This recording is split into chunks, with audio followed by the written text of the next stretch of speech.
Ajaran Siti Jenar, ketuhanan, jiwa, dan kehidupan. Sebagai seorang wali, meskipun kontroversi, tentu Syekh Siti Jenar mempunyai ajaran-ajaran pokok yang diajarkan kepada para muridnya. Ajaran pokok Syekh Siti Jenar itu dapat kita jumpai dalam naskah Serat Siti Jenar. Adapun ajaran pokok tersebut diantaranya adalah tentang Tuhan, jiwa, dan kehidupan atau kematian. Ajaran tentang siapa dan bagaimana Tuhan menurut Syekh Siti Jenar tertuang dalam buku Serat Siti Jenar karya Brataka Sewa berbentuk tembang dalam bahasa Jawa. Hal tersebut bisa dilihat kutipan. Demikianlah awal mula Syekh Siti Jenar mengumbar hawa nafsunya, menyiarkan apa yang terkandung dalam hatinya, mengajarkan agama Islam menurut pendapat dan pandangan sendiri. Ia mengaku diri sebagai zat Allah dan menganggap budi serta kesadaran manusia sebagai Tuhan. Tuhan yang ada dalam manusia mempunyai 20 sifat yang bersifat qidam dan baka, sifat yang dahulu yang tiada permulaan. Oleh tingkah raga yang tidak wajar itu bertentangan dengan pendapat Syekh Siti Jenar. Itu termasuk barang baru. Kodrat, irodat atau kekuasaan serta kehendak Tuhan itu ilmu yang sejati, kalam, sama, basor, kadiran, sami'an, dan muridan, 20 jumlahnya, jika digulung dan melekat dalam budi, sehingga budi dapat lestari, kekal untuk selama-lamanya. Ini berarti wujud mutlak itu akan menjadi apa yang disebut zat, tiada bermula, tiada berakhir, tiada berasal, tiada bertujuan, serta mengenal keyakinan akan tekad sifat Allah. Syekh Lemah Abang menganggap yang widi, wujud yang tidak tampak oleh mata, mirip dengan ia sendiri. Sifat-sifatnya mempunyai wujud seperti penampakan raga yang tiada tampak. Warnanya melambangkan keselamatan, tetapi tanpa cahaya atau teja. Halus, lurus, terus-menerus, menggambarkan kenyataan tiada berdusta, ibaratnya kekal, tiada bermula. Sifat dahulu yang meniadakan permulaan karena asal dari diri pribadi. Baka bersifat abadi tanpa antara, tiada erat dengan sakit atau rasa tidak enak. Ia berada baik di sana maupun di sini, bukan itu, bukan ini, oleh tingkah yang banyak dilakukan dan yang tidak wajar. Menuruti raga adalah sesuatu yang baru. Segala sesuatu yang berwujud yang terbesar di dunia ini bertentangan dengan sifat seluruh yang menciptakan. Sebab isi bumi itu angkasa yang hampa, yang disebut kodrat itu yang paling berkuasa. Tiada yang mirip atau yang menyamai kuasaannya tanpa piranti. Keadaan wujudnya tiada ada, baik luar maupun dalam, merupakan kesatuan yang beraneka ragam. Irodat artinya kehendak yang tiada membicarakan, ilmu untuk mengetahui keadaan yang lepas jauh dari panca indera, bagaikan anak kumpitan lepas tertiup. Adanya kehidupan itu karena pribadi, demikian pula keinginan hidup itu pun ditetapkan oleh diri sendiri. Tidak mengenal ruh yang melestarikan kehidupan, tiada turut merasakan sakit atau lemah, suka duka pun musnah karena tiada diinginkan oleh hidup. Dengan demikian hidupnya, kehidupan itu berdiri sendiri menurut kehendak. Syekh Siti Jenar ternyata orang yang tajam penglihatannya, mempunyai pandangan yang terang dan tepat, manusia yang melebihi kesesamanya. Oleh karena itu mengaku dirinya pangeran. Ia berpikir salat 5 kali sehari, puji dan zikir itu adalah kebijaksanaan dalam hati menurut kehendak pribadi. Benar atau salah pribadi sendiri yang akan menerima. Dengan segala keberanian yang dimiliki, gagasan adanya badan halus itu mematikan kehendak manusia.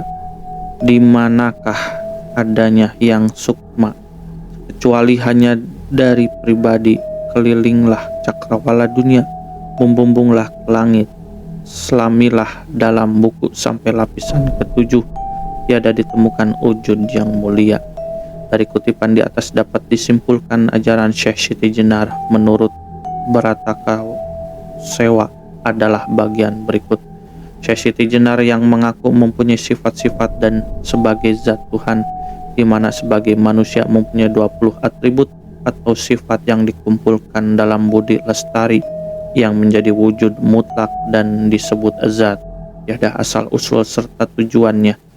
Yang widi sebagai suatu wujud yang tak tampak, pribadi yang tidak berawal dan berakhir, bersifat baka langgeng tanpa proses evolusi, kebal terhadap sakit dan sehat, ada di mana-mana, bukan ini dan itu, tidak ada yang mirip atau menyamai, kekuasaan dan kekuatannya tanpa sarana, kehadirannya dari ketiadaan, luar dalam, tiada berbeda, tidak dapat diinterpretasikan, menghendaki sesuatu tanpa dipersoalkan terlebih dahulu, mengetahui keadaan jauh di atas kemampuan panca indera.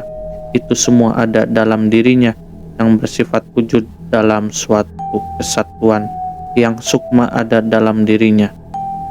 Ajaran Syekh Siti Jenar tentang jiwa. Ajaran Syekh Siti Jenar tentang jiwa dapat ditemui dalam serat Siti Jenar. Adapun paparan berikut. Siti Jenar berpendapat dan menganggap dirinya bersifat Muhammad, yaitu sifat Rasul yang sejati, sifat Muhammad yang kudus. Ia berpendapat juga bahwa hidup itu bersifat baru dan dilengkapi dengan panca indera. Panca indera ini merupakan barang pinjaman yang jika sudah diminta oleh yang mempunyai akan menjadi tanah dan membusuk, hancur lebur, bersifat najis. Oleh karena itu, panca indera tidak dapat dipakai sebagai pedoman hidup. Demikian pula budi, pikiran, angan-angan, dan kesadaran berasal dari panca indera tidak dapat dipakai sebagai pedoman hidup. Akal dapat menjadi gila, sedih, bingung, lupa tidur, dan sering kali tidak jujur. Akal itu pula yang siang malam mengajak dengki akan sesama manusia demi kebahagiaan diri pribadi, bahkan merusak kebahagiaan orang lain. Dengki dapat menuju perbuatan jahat, menimbulkan kesombongan untuk akhirnya jatuh dalam lemah penistaan, sehingga menodai nama dan citranya. Dari kutipan di atas bisa disimpulkan bahwa wujud lahirnya Siti Jenar diakuinya sendiri sebagai Muhammad, memiliki kerasulan Muhammad, bersifat suci, sama-sama merasakan kehidupan, merasakan manfaat, panca indera, kehendak, angan-angan, serta ingatan merupakan suatu bentuk akal yang kebal atas kegilaan, tidak jujur dan membuat kepalsuan demi kesejahteraan pribadi, bersifat dengki, memaksa, melanggar aturan, jahat dan suka disanjung, sombong yang berakhir tidak berharga dan menodai penampilannya. Bumi, langit, dan sebagainya adalah kepunyaan seluruh manusia. Jasad busuk bercampur debu menjadi najis. Nafas terhembus di segala penjuru dunia. Tanah dan air serta api kembali sebagai asalnya menjadi baru.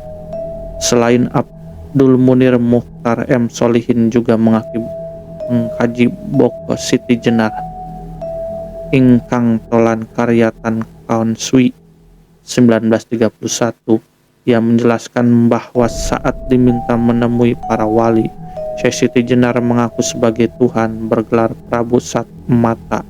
Ia menganggap Hyang Widi itu satu wujud yang tidak dapat dilihat mata, dilambangkan seperti bintang-bintang bersinar cemerlang, warna indah sekali, memiliki 20 sifat antara lain ada, tidak bermula, tidak berakhir, berbeda dengan barang yang baru, hidup sendiri dan tanpa bantuan sesuatu yang lain, kuasa, kehendak, mendengar, melihat, ilmu, hidup, berbicara yang terkumpul menjadi satu wujud mutlak yang disebut zat. Hal itu serupa dirinya, jelmaan zat yang tidak sakit dan sehat, akan menghasilkan perawatan kebenaran, kesempurnaan, kebaikan, dan keramah tamahan. Tuhan itu menurutnya adalah sebuah nama dari sesuatu yang asing dan sulit dipahami, yang hanya nyata melalui kehadiran manusia dalam kehidupan duniawi. Rahmisah menambahi bahwa jiwa selain merupakan kehendak Tuhan juga merupakan penjelmaan dari Hyang Widi di dalam jiwa. Jiwa yang berasal dari Tuhan itu mempunyai sifat kekal atau langgeng sesudah manusia menemui mati yang melepaskan dari belenggu badannya. Arti kehidupan menurut ajaran Syekh Siti Jenar. Syekh Siti Jenar mempunyai pandangan yang berbeda mengenai kehidupan dunia. Dia berpendapat bahwa hidup di dunia ini adalah siksa, sehingga tindakannya menunjukkan sebagai orang yang tidak tahan hidup.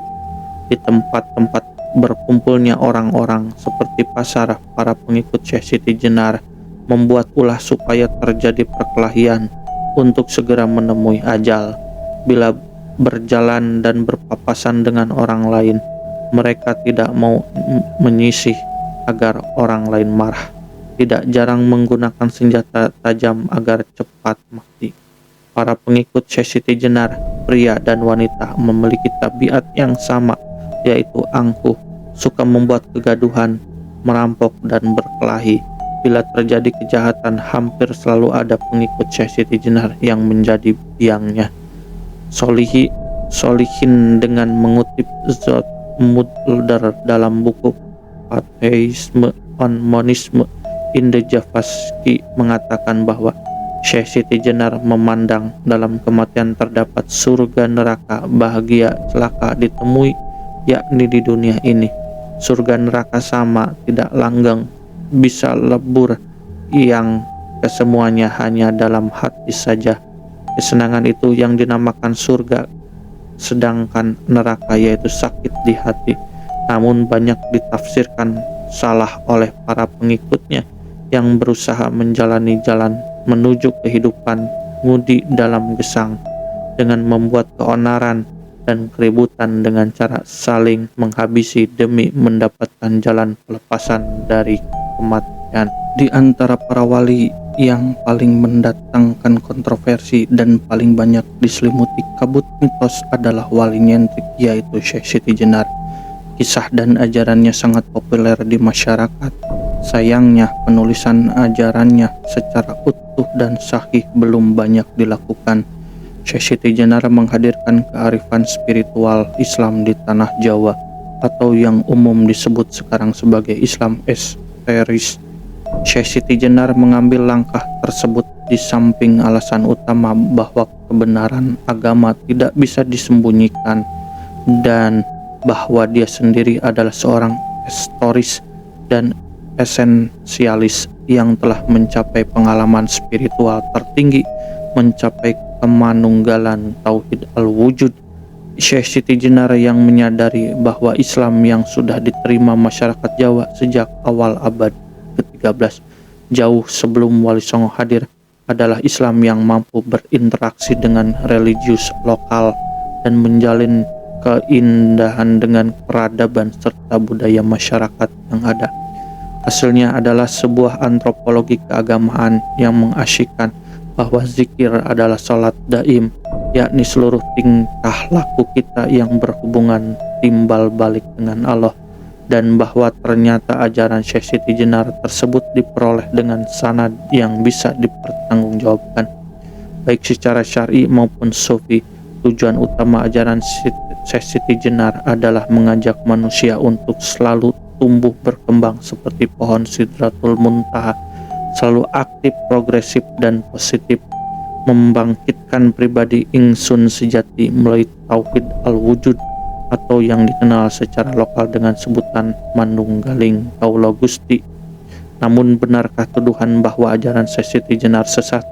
Benarkah bahwa ajarannya adalah bentuk pertempuran antara kejawen dan Islam? Apakah ajaran Syekh Siti Jenar merupakan bentuk rekayasa budaya untuk menyerang Islam? Benarkah Syekh Siti Jenar meninggal setelah dieksekusi oleh para wali Songo?